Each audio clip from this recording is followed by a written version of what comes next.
喺1個月前，我講過伊朗可能會有變數，甚至以後可能係伊朗有啦。亦講過委內瑞拉啲石油咧，遲早要揾大孖沙接貨，而係直接揾買家接盤，然後鎖定長期合約。呢條變現路徑啦，到目前為止都係我個人嘅大膽預判同拆解。結果1個月都未出，2件事就相繼上演咗啦。但今日我想講嘅就唔係向大家 social 我識得預測咁樣，亦都唔係話要分析伊朗局勢呢一 part 我聽日先講，而係只要你睇翻轉頭，你就會發現呢2年好多影響世界嘅事件背後其實都沿住同一條線行緊嘅。呢條線就係美國石油戰略，只要睇得通呢條線，捉得到呢條路呢，就可以幫我哋預判同避開風險啦。咁我今日就唔兜圈唔鋪墊，直接推演下一步可能會發生咩事。5個字：流動性緊張。講人話就係生意難做，啲錢唔願意喐。點解啊？首先我上個月講嘅，美方喺攞到委內瑞拉同伊朗油之後，會放出市場賣，而且係急拋嗰隻。咁係因為咧，特朗普得翻3年嘅任期，時間窗口好緊。學術啲講就叫供給端壓力，講人話就係人為製造出嚟嘅大拋貨大平賣。而去到第2層咧，就係嚟緊嘅今年11月3號嘅中期選舉，為咗贏得選票，特朗普一定要撳低個通脹佢。而撳通脹見效最快嘅就係壓油價，因為對於歐美嚟講，能源價格就係呢一輪通脹嘅主要推手。咁問題嚟啦嚇，如果呢條路一路咁樣行落嚟，就等於同其他產油國搶生意啫喎。咁其他產油國啲財政收入咪縮水咯？咁點算啊？佢哋好可能就要由全球各地抽翻啲美金翻嚟去自己補倉，咁樣一抽，出邊啲水位就自然少咗。仲有為咗中期選票咧嚇，淨係壓通脹係唔夠嘅，仲要穩住個市，製造一種美國形勢大好已經馬啦咁樣嘅繁榮感。咁點製造咧嚇？嗱，呢個時候咧，我哋先由石油線拉去美元線睇睇。大家記唔記得上個月黃金跌到撲晒街？咁其中一個變量就係美聯儲新提名嗰條友 Calvin Walsh， 佢係出咗名嘅強硬派，主張強美元嘅。咁會發生咩事啊？強美元再疊加不斷爆發嘅地緣衝突，同埋油價嘅劇烈波動，或幾樣嘢撈埋一住，7國咁亂。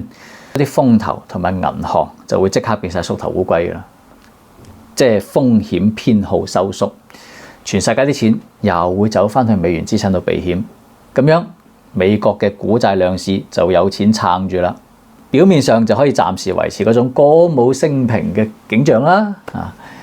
第3層就係結算權。以前委內瑞拉同埋伊朗嗰啲油咧，偷偷地賣俾山東嗰啲茶壺煉油廠。茶壺唔係話飲茶嘅茶壺，亦都唔係一個公司名，而係一個術語嚟嘅。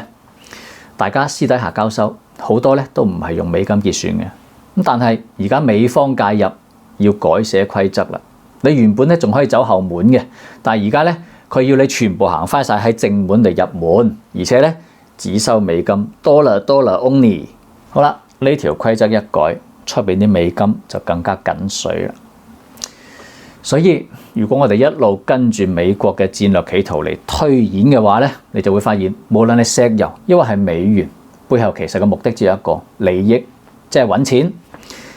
但係咧，美國呢間公司咧，佢係唔會同你玩共同發展嘅，而係通過結算、金融、軍事、石油呢啲種種手段咧嚇，將出邊啲水抽翻自己屋企，一滴都唔想流去你塊田度。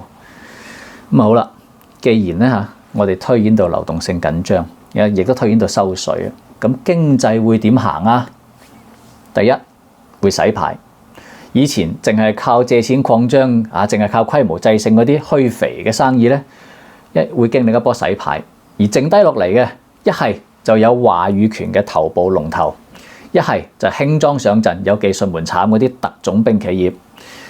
而家咪流傳一種講法嘅就話未來咧會進入一個個體化經營嘅時代。其實呢一種講法嘅底層原因咧，就係出邊啲資金少咗，條河冇水啊，容納唔到大船通行，得翻啲容易掉頭轉身快嘅細船先至生存到。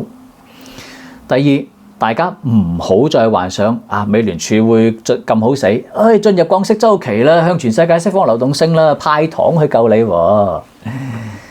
要睇清楚資本嘅本質，係追求利潤最大化，嗱，大家唔好誤會，我唔係醜化資本啦，我只係講緊呢個係本質係事實。只要讀懂資本，你就會明啦。佢唔單止唔會出手救你，仲會製造一切條件等你去撲街，然後先可以用地板價入場掃你啲貨。呢個咁直白嘅道理咧嚇，亦都可以用喺我哋每個人嘅身上嘅。大型資本就等執大貨啦嚇，咁我哋就要手握足夠嘅現金，等一啲屬於我哋嘅細貨。嗱，我唔係嗌大家消極防守啊，而係冷靜咁狩獵，等機會嚟到，我哋先有機會全力撲過去。最後同大家分享一個叫流動性偏好嘅理論。即係咧嚇，喺信用收縮、資金變緊、不確定性升高嘅時期咧，手上面揸住隨時可以喐得到嘅錢，同埋高流動性嘅資產，遠遠比你急住去鎖死資金去投長線咧，要明智得多。守住子彈先至係對呢場洗牌最大嘅尊重。今日嘅內容就到呢度，我哋聽日見。